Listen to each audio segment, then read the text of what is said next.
My name's Andy. I'm the Director of Education here at Thoughtexchange, and this is Leadership in a Time of Crisis, Part 1.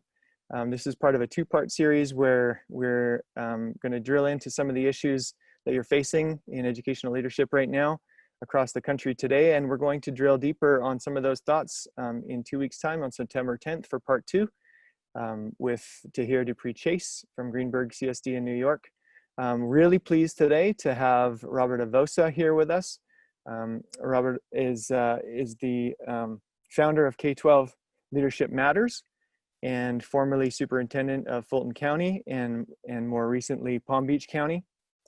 Robert has a wealth of knowledge and experience as a practitioner in educational leadership, having seen the ebbs and flows of leadership and courageous leadership, and certainly leadership through crisis of different kinds. We find ourselves in a very unique time and space right now with a very fluid, to say the least, operating environment in K-12 education. And so we're super pleased to have you here, Robert. Would you like to say hello? Yeah, thank you so much for having me. Looking forward to having a deep discussion about the topics that are top of mind to our fellow educators, and looking forward to it. Thank you for having me. Yeah, great pleasure. So we're going to dive right in. The time we have together is going to be spent like this. We're going to crowdsource the issues that you're faced with that are most prevalent to you. We're going to use Thoughtexchange software to do that.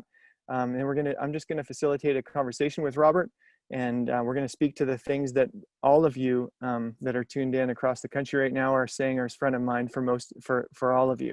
We're going to build some consensus around some of the topics we're going to cover. And then we're gonna spend the bulk of our time here up until the bottom of the hour on those issues, and then do another exchange that is going to be specifically questions and a Q&A for Robert on anything that things that we want to drill deeper on that we've already discussed, that we want to go another layer deeper, or questions about his experience in the past, or those kinds of things. And so I'm gonna dive right in. In a second, I'm going to share my screen and give you the ability to respond to the question of what's your biggest leadership challenge right now. And it's a 3-step process that I'm going to take you through. You're going to share your thoughts using the Thoughtexchange software. You're going to consider and rate the thoughts of others. And in so doing, those 2 steps, we're going to build some consensus around some of these thoughts. And I'm going to coach you through that process. There are 2 ways to join the exchange. I'm sharing my screen now. If you have a device, you can open up your camera and point it at the QR code, and you will get a link that you can click. The other way to join is we'll pop the link into the chat, and a couple of people working behind the scenes here, Amelia and Matt, and we'll pop the link into the chat for you to click there. We're going to spend about 4 minutes here sharing and considering the thoughts of others. And so I'd invite you to join the conversation. What is your biggest leadership challenge right now? Framed differently, what is the thing that is front of mind? What's weighing most heavily on your heart and mind right now? You know, there's a number of different ways to ask this question, but what's keeping you up at night? Now, in this moment, you always, as a facilitator, need to resist the temptation to talk all the way through this process, so I will shut up and let you participate. I will jump back in here in a minute and a half and coach you through subsequent steps in this exchange. But please, everybody, join and share at least a thought or 2. All right. Rich dialogue, to be sure. I'm going to close the exchange in 5 seconds. A couple of late edition participants there. See if you can star a thought or 2. For the extroverts among us, what you're looking at here is a visual representation of what's happening digitally across all the places where people are joining the conversation right now. You're seeing thoughts moving around on the right-hand side in terms of where the hot topics are emerging, but also on the left-hand side, you're seeing how people are interacting not only with the thoughts of one another, but with one another as individuals. I'm going to close the exchange now. And Robert, I'm sure you've seen some of these thoughts as you've participated already, but let's dive right in here. The top thought in this exchange is this one: leading through all the chaos and your staff are scared and anxious. I don't have all the answers. It's hard to sit in that space when, as a servant leader, my job is to pave the way for them. What a thoughtful perspective, something that is highly resonant here. Robert, please speak to it.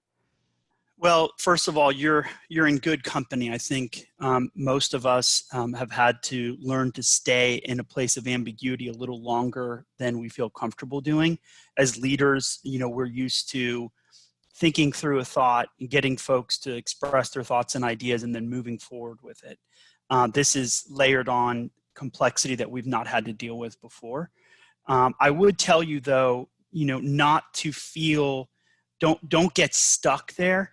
I would press to collaborate with other colleagues. It's hard as superintendent or a school leader where there are very few others that are job-alikes to talk through things like this.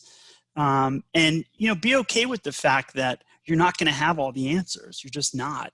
And any decision that you make, there are going to be individuals on one side of that issue or the other. And the reality is we're being faced with balancing the desires of teachers and faculty and staff and those of parents, and then layering on the political component where some of us in certain states are being really forced to open schools sooner than we feel comfortable doing. But at this point, I'd say, you do have to exercise your leadership and be okay with taking a stance because a decision needs to be made, but also understanding that it may need to change as conditions in your district and your community change.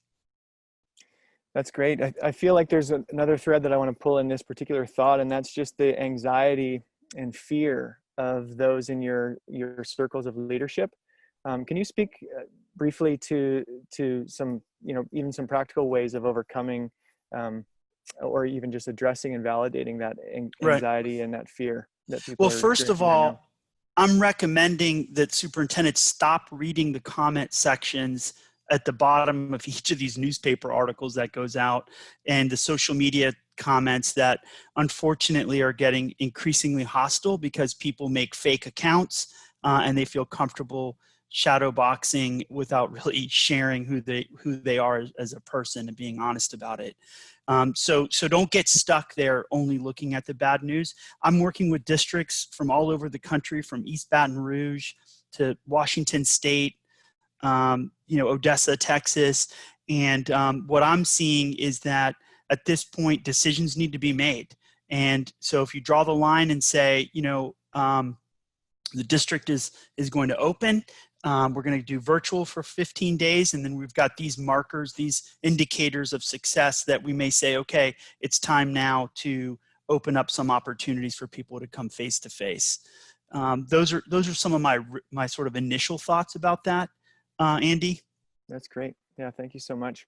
I hear in some of what you're sharing too is just the owning the parts that are not up for debate, the hard decisions that need to be made, but also communicating that you're listening and validating how uncomfortable some of these decisions feel. We've had conversations with superintendents across the country on this idea that the power of saying I don't know or saying yes and this is hard and I realize it is one of those great diffusers of anxiety. And so I hear that in some of what you're sharing as well.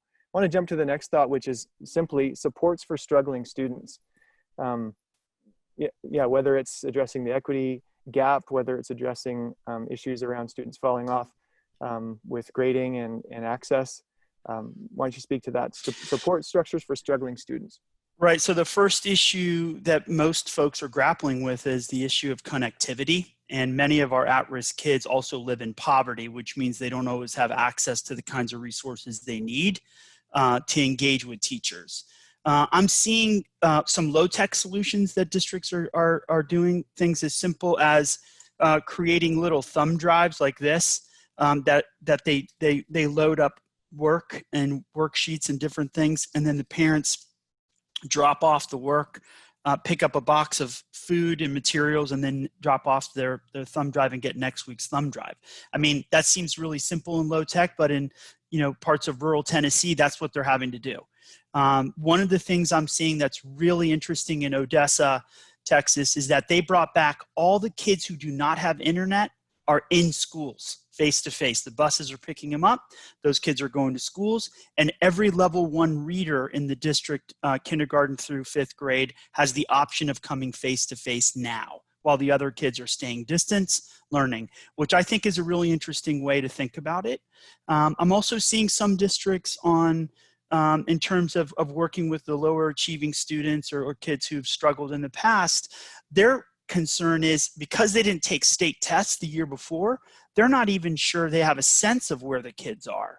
I think the educators on the line will understand that we're used to getting those annual assessments and knowing where the kids are. So what I'm encouraging people to do is, don't get caught flat-footed and feel like you can't do anything just because you don't have last year's state assessment.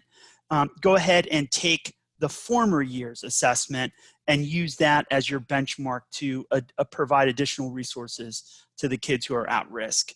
I would also consider finding ways to double down your efforts. If you have paraprofessionals, teacher assistants, I'd be opening office hours and homework help more often.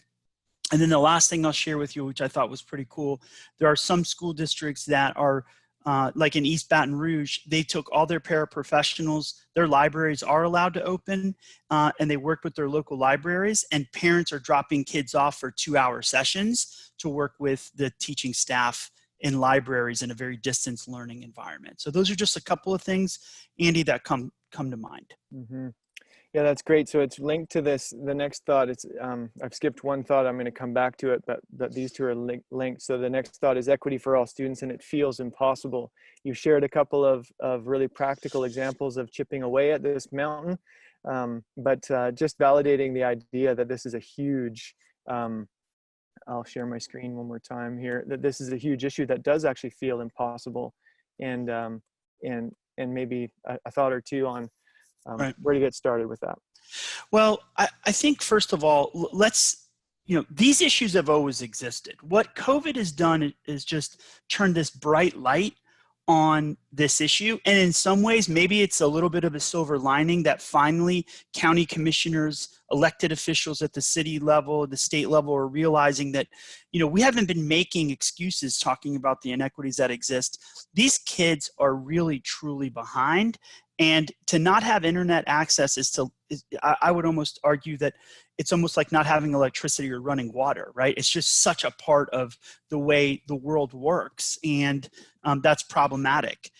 Many of our families here in South Florida may have cellular phone data that folks are sharing, but that quickly runs out, and if they go over their number of minutes, then that's a problem. So in terms of equity, what I would say is begin planning for a way to accelerate learning when kids are back face-to-face. So there's things that we've learned now in terms of the use of technology, distance learning, that maybe we can start using nights, weekends, summer, winter break, spring break, to try to get more time with the kids who are behind. And these resources that we've begun to buy, millions and millions of computers across the country, are now in the hands of kids. What can you do to think about accelerating learning as we do eventually get back to face-to-face? That's great. Thank you so much. So I want to take a bit of a left turn here. This thought is certainly one that is not going away with the political nature of some of these decisions that are being made. That's what I read in the subtext of this one, but managing passionate yet completely polarized viewpoints of stakeholders is a challenge for everyone. Want to speak to that, Robert? Yeah, it is, and it's playing out right here in Florida. The governor issued a mandate that said schools must open, and 2 or 3 of the teacher unions fought back. Monday, the judge ruled that the unions were right, that the state can't do that, and now the state is saying that they're going to withhold resources that the state provides the local district. So unfortunately, this is one of those areas, Andy and guys, that we're just gonna have to be really careful, because if you're in a community that tends to lean right, that's very conservative, then you feel a lot more comfortable moving forward in a certain path, whereas some of the communities that are more left-leaning, more liberal, more Democrat in nature tend to be okay with the distance learning.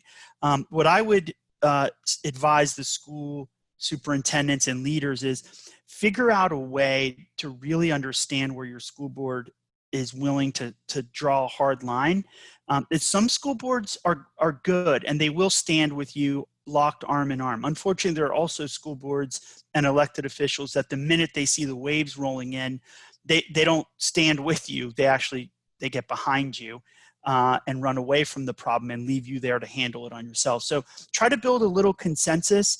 And the last thing I'll tell you in this space is try to figure out a way to give as many options as possible. So for those parents who are absolutely 100%, I want my kid in a building, I cannot have them at home, I can't continue to work this way, try to find a way to provide an avenue for that to occur. And for those parents who are worried and concerned about their kids' safety because maybe there's a loved one at home who's sick or is at high risk, try to find a way to keep those kids engaged. My only fear is that there are a lot of parents out there who are unfortunately getting caught up in this moment and they're enrolling these kids in these online K-12 virtual charter schools, and the FTE, the money that goes along with the kids' enrollment, could go with them to these sort of fly-by-night groups that are starting to pop up. So I would also warn that the leadership on the call today, be careful not to provide options where parents want them. Otherwise, we may lose the students. Mm-hmm. Yeah, there's so much in your response there that we could make the remainder of the seminar about that, but I don't want to do that. I do want to pull on one thing though, and that's just the communication aspect that depoliticizes the situation. And so leaning in as a leader is something that I'm seeing across our partners, certainly, to inform things without galvanizing folks in their opinion on one way or another way, but actually working and being really intentional about informing the decisions that are being made. And letting them know, that's right. They need to know that, I mean, it's not like some person in the back room made this arbitrary decision about what we're going to do. You know, if you're having these deep, rich debates, then have them, show them, share them. Okay, so that people know that this is tough, this is not easy. And the other thing is, don't get fooled by a few loud voices. So we may think, oh my God, this is such a polarizing place to be, when in reality, if we poll our parents and we talk with our parents, they may actually be solving this problem on their own. So if you do, for example, want to open the school at 50% capacity, it could be that some of your schools are actually on their own sort of formulating what that 50-50 split looks like because certain parents want them home or not. So don't get caught up in the ends of the discussion, those who are super loud and polarizing, because there's a nice solid majority in the middle that I think is often undervalued and not heard. That's great. I want to share one little insight before we jump to the next thought here, and that's just the power of what you mentioned there of shifting away from loud minority groups that have the power to command the narrative. Whether you use Thoughtexchange for that or not is really irrelevant. I know this is going to sound like a sales pitch. It's really not. But we're seeing a lot of leaders using Thoughtexchange as part of their town halls to do precisely that. They're hearing a narrative of this, this one thing or this hobby horse of a particularly loud minority group. But then they're asking a question like we've just asked, hey, what's weighing most heavily on your heart and mind today? And seeing those loud narratives actually sink to the bottom of an exchange and being able to address with confidence the issues that are so now it's not just your idea because you've dreamt it up, but you can show your board, your community, look, we've been talking with our teachers and engaging our teachers, and this is what they're saying matters to them, and the same thing with the parents. So no, I agree, Andy, it's true. That's great. Cool. I'm going to share my screen again. Oops, I lost my screen. I'll stop sharing my screen and I'll talk about the next thought, and I'll pull it back up here in a second. The next thought is simply this: mental health of teachers, of students, of parents. Let's talk about mental health for a few minutes. Yeah, this is a big deal. I've been working with Dr. Ian Saltzman out in Washington State. He has had a lot of phone calls into the district office hotline about parents really worried about their kids. since they haven't been able to have sports, they haven't been out and about with their friends. That's just one example of many. There are several free tools out there. There's one in particular that I really personally feel is good. It's 100% free. It's through a group called Pure Edge. And I always tell people it's just 5 or 6 quick little sort of mindfulness techniques to help kids calm down a little bit and engage, right? Because if they're sitting in front of a computer all day, yeah, it's kind of cool and new at first, and then it gets old rather quickly. And sitting down all day is physically not good for them as well. So I would encourage them to find some of the free apps that are out there. Don't spend a ton of money on this. Pure Edge is a foundation that was started by a hedge fund person who is very generous. And if you go to their website, you can download some really quick tips to share with your teachers. I tend to like that as part of something that they can do quickly that doesn't cost a lot. I would also say be very careful about some of the tools you are using. Like if you're doing a Zoom type meeting, be careful not to have certain discussions with kids or get us, get into that space where, you may not be, as a teacher, for example, prepared to respond to what kids are saying and not saying, but report that quickly to your guidance counselors, psychologists, school principals, and others, so that we don't open a can of worms, if you will. Because we're not able to physically see our kids. We don't know if they're eating. We don't know if they're well, if they're with a person who's been abusing them. We don't have a chance to share that. In Florida, the number of calls in on child abuse are down 40% since school's been let out. Why? Because teachers are the ones who typically call in and say, I'm noticing a behavioral change in this child. And oh, by the way, there were bruises on his arm.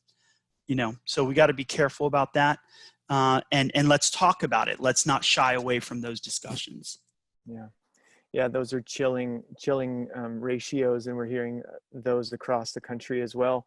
In an earlier thought, you mentioned some of the issues that were existing before COVID, and COVID has merely shed a more bright spotlight on some of these things. Can you speak to some of the conversations you've had with those that you're coaching across the country, or things that are being spotlighted now around mental health or social emotional learning, that are lessons learned through COVID that we can remake a new norm going forward? Well, I think communities are finally starting to realize just how important schools are in our society in terms of supporting children's entire development, right? Food, safety, wellness. We check things like vaccines. If kids aren't well, we try to find them help. If they need glasses, we get glasses. And when the school shuts down, now all of a sudden people realize just what an important sort of centerpiece it is in the community. So, that's a good side of it. The bad side of it is, it's exacerbated the haves and the have-nots. The ability to have, food, and not worry about where your next meal comes from is exacerbated in an environment like this. You can say, well, yeah, we're feeding our kids. Schools are open. They can come get them. But what about the kids who don't have parents who have cars to get to the schools, right? What are you doing to try to close that gap? So those are some of the things, Andy, that I think are really keeping people up at night. And then the last one is something we've talked about already, is connectivity. And what I would argue is that many of us are just putting Band-Aids on it, which are fine. I'm not saying you shouldn't send home a hotspot. You shouldn't put buses out in communities to push Wi-Fi out. You should, but I think it should have a deeper conversation where cities, counties, school districts get together and say, what can we do to provide internet service, whether it's in a rural community or it's in an urban environment where there is no internet. We need to be talking about that and being honest and having policy discussions about investments that should be made in certain communities. That's great. Taking another bit of a left turn here, guiding districts through the optics on employee safety and student achievement. There's this dichotomy between the optics and the practicality of these things. Would you like to speak to that? Yeah, I mean, look, in Atlanta, for example, Fulton County Schools required that all teachers go back and teach from their classrooms, right? That they want them in the buildings to get there at 7 o'clock or whatever and stay till 3. And there were 250 teachers or so who said that they don't want to do that and that they believe that their medical conditions are such that, it's impacting them. Now, this is going to turn into a lawsuit, clearly, And it won't be the only place in the country where that happens. But it's sad to see that people somehow believe that it's one or the other, right? That we value only the adult health, or that we only value student achievement. And the reality is, as school people, we got into this business because we love people and kids, and we want to do what's right. And that's really why I think you're seeing the school superintendents in particular pulling their hair out, because they're being forced into these decisions that really aren't black and white. They're just 150,000 shades of gray that they're having to manage. So I just think the best thing you can do in this space is communicate, communicate, communicate. Get a sense of where people are, understand their issues and concerns, and then try to provide them as much factual information as you can. Don't assume that they know that you're grappling with the complexity of opening schools. Give specific examples of the fact that opening a high school partially means that I need to have certified chemistry and calculus teacher. Oh, by the way, the physics teacher is in a wheelchair and had cancer last year.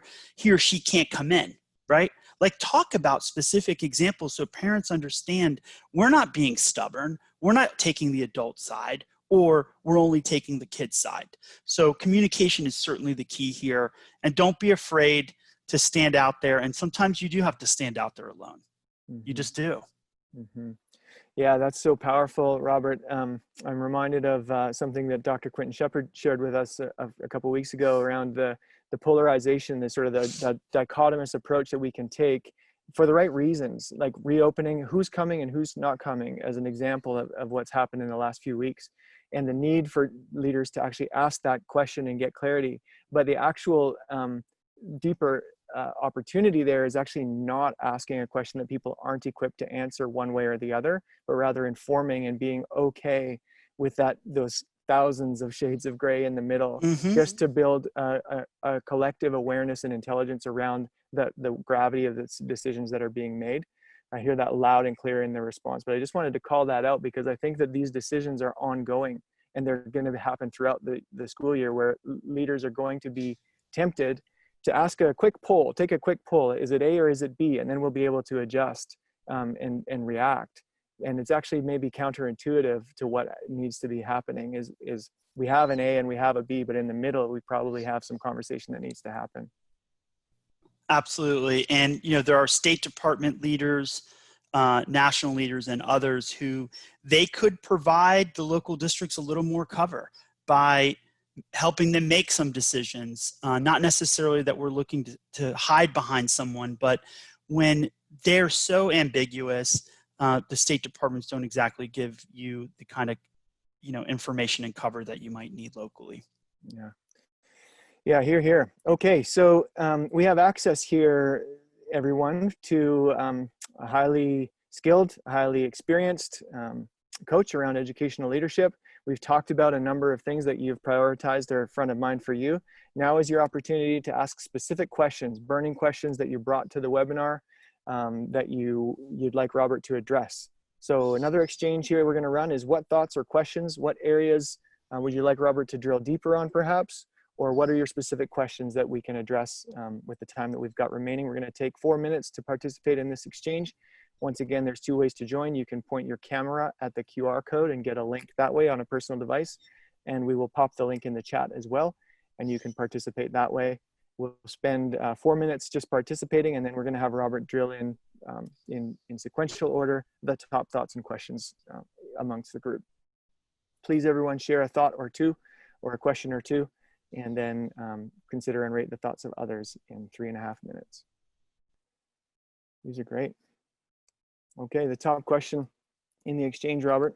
How do you maintain the mental health of leadership with all the decisions that must be made in the new normal, keeping the team health to make quality and effective decisions? Well, the reality is, we become very accustomed to working together even physically. And I know a lot of people are struggling with that. I know I am personally. I am a very social person. I need to be around people. I actually get energy from others. I like to have debates. I like to, really get tangled up with people in deep conversation. And this two-dimensional world through Zoom has just really impacted me personally. I'm being vulnerable here. And I think as leaders, that humility, should exist. Be honest, first and foremost, with your team. Look, I'm struggling with it. It's difficult. However, we can't make excuses. And as leaders, they're going to be looking to us. So even though you may have to put on a little bit of a tougher face and say, look, this is hard time. Are you still exercising? Are you still getting out and doing your yoga? If you're spiritual, are you still going to church? Are you eating right? Are you sleeping? What are some of the things that you're doing? And to talk a little bit about that and how people are doing. And sometimes when we're together, we jump right to the work, right? So what's the next decision? Have we filled those positions? Have we not filled them? Have you called the board member back? Take it down a notch. And that's why those breathing techniques I told you about with Pure Edge, one simple one is just before each meeting, we would just do this breathing technique where you breathe on the way up and you breathe out on the way down, breathe on the way up and down. And between each transition, having a person opportunity to really center themselves again and be back in the moment rather than just plowing through your day. And I don't think this is going to be the new normal. Okay. We may have to live in this space for the rest of this year, academic year. I really do believe that we're going to be impacted by COVID all the way through the summer of next year until 350 million plus people in America can come to terms with this disease. But that's really just sort of my first thought on this idea that the mental health piece is leadership. We have to first help take care of one another so that the teachers and others who look up to the principals and the senior staff see that we're not caving into the stress that we're facing. Mm-hmm. Yeah, that's great. I really appreciate that example, and I want to add to it. I feel like there's a lot of leaders right now jumping to what's possible, or the opportunities or the visioning exercises with leadership, and not actually taking the time to ask, hey, what's weighing on you today, or those kinds of things. And it really doesn't take that much time, but it's whether it's breathing or whether it's just opening up and holding the space for a few minutes before getting to the agenda item. I just honor you for those kind of issues, or those kind of examples you raised. This next one is what communications from superintendent level should continue or occur throughout this pandemic year, especially for those who are virtual. I've seen a lot of great examples of this, and I've also seen, unfortunately, some poor examples. Sending out a 2 or 3 page memo is just not practical, okay? People have very little time to sit here and read these long 40, 50, 60 page opening of schools procedures. I think what you do instead is, and what I've seen work, is keep it simple. 1-pagers that have links that let people who want to get into the weeds, right? And so if, for example, we say we're opening school virtually for the first 30 days and monitoring progress, we've set certain benchmarks that if we get below a 5% positivity rate, then we move to phase 2. And then you can say phase 2, click here. So parents who want to go into the weeds can. Does that make sense? Because I think what happens is when things are going bad, there's 2 things that people in human nature, I think, happen. One is they over communicate, or 2, they completely shut down, right? And so good leaders need to figure out a way to sense, and it's a little bit of an art and science, what people want to hear, number one, and how much they want to hear and when they want to hear it. And that's always been my advice in terms of working with school districts and communities, making the rounds with your local television stations, your newspapers. Are you layering your communication approach? And it depends on where you are in the country. You can be in a big metropolitan area where there's lots of coverage, or you can be in a small county school system, out in the country that has one little newspaper that's digital. It doesn't matter. Figure out what your community wants to know, how they want to know it, when they want to know it. And sometimes it's layered. It's radio, it's calls. People really like short videos right now. One of the best ones I've seen is Dr. Donald Fenoy in Palm Beach County. I have been sharing his back to school message with everybody I can. It has a little bit of humor. It has a lot of seriousness. He shares some personal things that have happened in his own family with his in-laws who passed away with COVID. And it's a really nice balancing act, but it doesn't scare people. and it doesn't make it simple. So, I think look for other examples, get online, steal, borrow from others. If there's something there that you like, and that's the best part of public ed, is just take other people's ideas and make them your own. Sage wisdom. And I feel like the human element that's being brought into these things, it's the common thread I'm seeing in effective communication strategies, is there is this humanity, whether it's addressing some personal tragedy like you mentioned here, or even just delivering some type of we're human message as part of those is so key. This is a really interesting one. I'm eager to hear your response. Your experience has been forged in fire, having been leading in districts in hurricane country. You want to speak to that a little bit? Yeah, I mean, look, I got a couple of these right, and I've got a couple of these wrong, right? So, I remember in Orlando, I wasn't the superintendent, but there was this gigantic storm right off the coast. It was barreling down into Orlando. They closed school, and literally the day before, the hurricane took a complete right turn and went to North Carolina, and it was a beautiful day. And the schools had been closed for 2 days in preparation for this. And so that poor superintendent had egg on his face.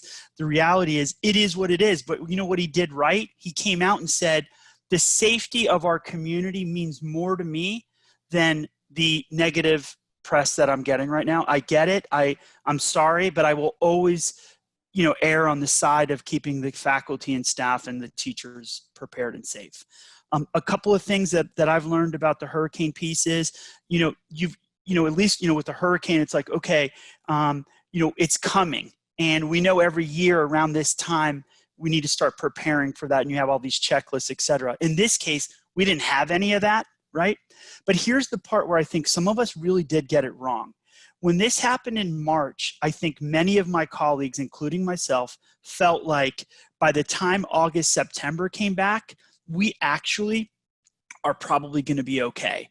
Like, I think we're going to be able to turn the corner. And many, many, many people that I've talked to did not spend the time and effort during the summer in retrospect that they wish they had. And so one of the lessons learned here is, what would you have done differently? Do a retrospective, sit down with your team and say, what lessons did we learn that we got right? And let's reinforce those. And what lessons did we get wrong? Right? What decisions did we get wrong? What lessons can we learn from that? And then, take advantage of all this time, money, and effort you've put in to developing your teachers' skills with technology, and don't let it go down the tubes if all of a sudden a vaccine comes out and in January everybody's face-to-face. There's some real golden nuggets here that we need to find and keep. That's good. That's really good. Thanks so much for that. This next one, we're going to just keep on rolling. We've got about 6 minutes remaining in our time together. We're just going to keep rolling, and then I promise to send you out on your way in a timely manner. What is the most appropriate leadership development or pathway to help prepare principals to lead site-based employees during this pandemic? Wow, that's a really good question. First of all, the most important decision a superintendent makes is who gets to be principal in their school district. So hopefully you've got very talented individuals that you've provided, sort of guardrails on where their authority exists. And then also where they have the flexibility that they need to make decisions on their sites that make sense for them. Each school is slightly different. Each culture of the school is slightly different. I think part of this idea of leadership development is, again, what is it that your school principals right now are grappling with? Are you surveying them? Are you calling them? Are you talking to them about the kinds of things that they're working on? And having leveled meetings, I've always been a huge fan of that, where the elementary folks get a chance to sit down with their job alikes and talk specifically about the big ideas, the big issues that they're facing, and share those ideas with one another so they're not reinventing the wheel. I think that's a good way to approach it. And then also, leading by example. So, when you have your principals meetings, start off by asking how they're doing, their families are doing, their own personal children and in-laws and parents, et cetera. Build some of that family nurturing environment, and then share with your principals your expectation to do the same with their teachers. these are individuals that are frontline workers in many ways, and are being asked to do things that we've never been asked to do before. Don't feel bad for them. Don't be sad. Try to be upbeat and positive, but also have some good expectations. Like, look, we got this, right? Like almost a coach who's going in to encourage the team, to go out there and play their best game, I guess. Mm-hmm. People need to be cheered up, and they need to have some enthusiasm in their life right now. And this is where leaders need to step up and get people excited a little bit about the work. This is a challenge. We get it, but let's not be a Debbie Downer. Let's try to be positive. Great. So this is an interesting one. You're in contact with a number of leaders across the country. What are some of the most innovative leadership styles, deliverables that you're hearing from those leaders that you're in contact with?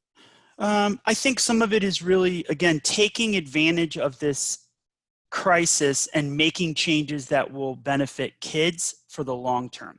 In Odessa, Texas, Dr. Scott Murray, who I think you guys had on to talk with you about other topics, had decided rather than just think about short-term issues around technology, he has partnered with the city and the county and the public school system to build a whole internet connectivity in the rural part of Odessa that has no internet.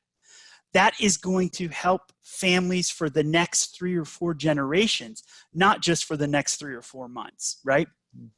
Having the courageous conversations with your teachers and your unions about thinking differently where school teaching and learning can occur. And I don't mean just, synchronous learning where the kid's sitting at home alone with a computer.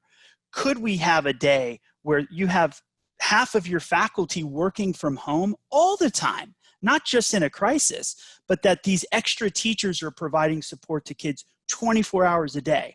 My own personal experience, for the first time in my life, it dawned on me. I knew the science about teenagers. I knew the fact that they like to sleep in. I've got a 17-year-old son who literally sleeps until 12 o'clock every day, wakes up, and gets all of his work done between 8 o'clock at night and about 12 or 1 or 2 in the morning, okay? He took rigorous AP courses and IB courses and didn't miss a beat.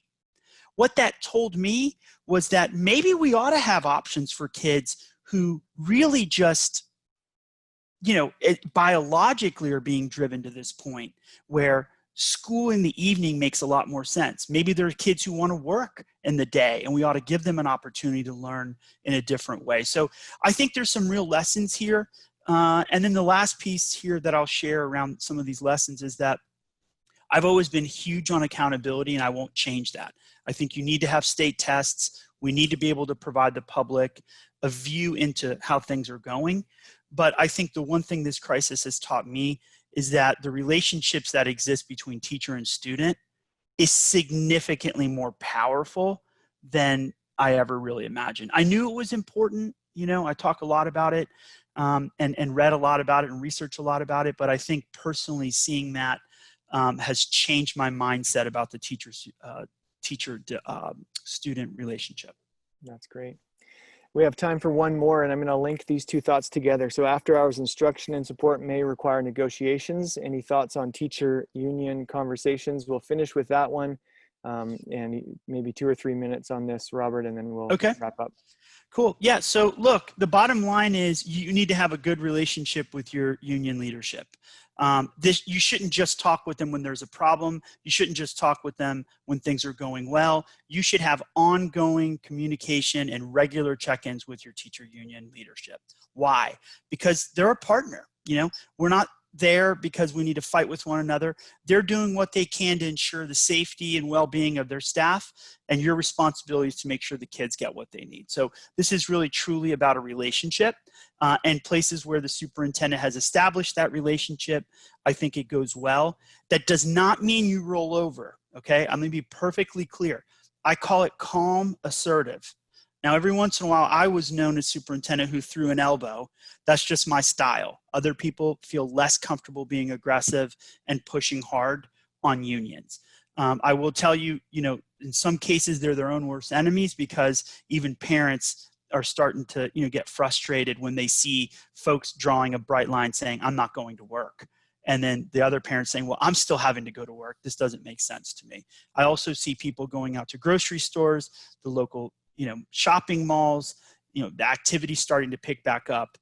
So I think part of this, again, gets back to relationships, and then giving something, for example, if the unions say, I don't want to work extra hours, that's fine. Why don't you think differently about when people work, right? Could you have different shifts where, your class sizes may go up just slightly, but yet you provide opportunities for teachers to teach in different ways and different modalities in the evening to make up for some of the time lost that we know will eventually show up when assessments begin again. That's great. Consider the breadth and depth of conversation we've been able to have here. It's a high degree of respect for you, Robert, and your ability to really get to the heart of some of these issues that folks have raised. Heartfelt thanks for you to join us today and share your knowledge and intelligence on these many diverse topics. There's a couple of links in the chat. Upcoming events. I mentioned at the top of the hour that we have a part 2 of Leadership in Times of Crisis happening on September 10th. Happy to share that registration link with you. And just a heartfelt amount of care from the Thoughtexchange staff. I'll give you the final word here in a second, Robert, but from Thoughtexchange staff and the many leaders that we're working with across the country, heartfelt empathy and care for the hard work that you're doing. And we're really pleased to be part of it in many of these cases. With that, Robert, thank you so much. Final word to you, and we will send you all on your way. Well, my pleasure. For the colleagues who joined our event or who watch it later, follow me at Robert_Avossa on my Twitter account. I'm always happy to connect with people and help you think through any issues and thoughts. I also want to thank Andy and the team at Thoughtexchange for allowing me the opportunity to share a little bit about what I'm learning. And at the end of the day, we're all in this together. Good luck to everybody, and we'll see you on the other side. Thanks, everyone.